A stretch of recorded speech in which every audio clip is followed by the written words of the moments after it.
दोस्तों, सीरियल तुमसे तुम तक के आने वाले एपिसोड में अब वो लम्हा आ गया है जिसका इंतजार फैंस काफी दिनों से कर रहे थे, क्योंकि इस बार आर्यवर्धन के सामने आने वाली है अनु।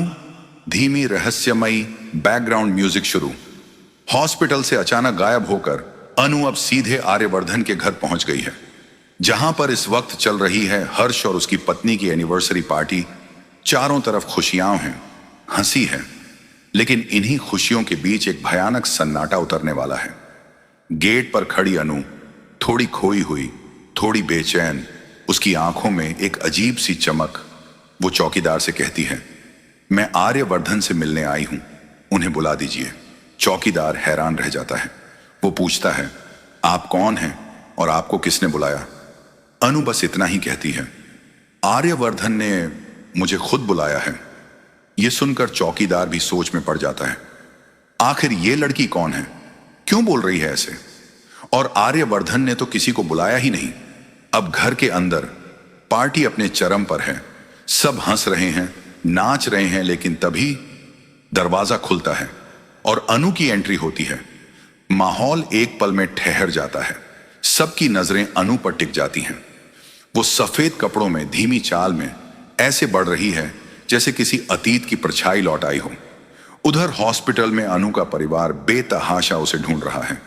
हर जगह, हर वार्ड में तलाश जारी है। तभी फोन जाता है आर्यवर्धन के पास। सर राम, अनु हॉस्पिटल से गायब हो गई है। आर्यवर्धन चौंक जाता है। वो तुरंत बाहर निकलता है और सामने अनु को देखता है। उस पल में जैसे वक्त थम जाता है। आर्यवर्धन की आंखें फटी रह जाती हैं। अनु के चेहरे पर वही भाव, वही निगाहें जो कभी राजनंदिनी की थीं। अब अनु धीरे धीरे उसकी ओर बढ़ती है और उसके होंठों से बस एक ही नाम निकलता है, आर्यवर्धन सन्न रह जाता है, क्योंकि अनु को उसके अतीत की बातें याद आने लगी हैं। वो बातें जो सिर्फ आर्य जानता था, वो राज जो कभी बाहर नहीं आया था। अनु कहने ही वाली है कुछ बड़ा, लेकिन तभी उसकी आंखें धुंधली पड़ जाती हैं और वो फिर से बेहोश होकर जमीन पर गिर जाती है। सस्पेंसफुल म्यूजिक बढ़ता है।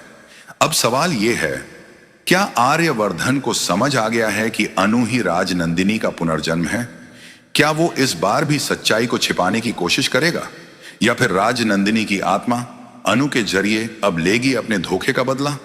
दोस्तों,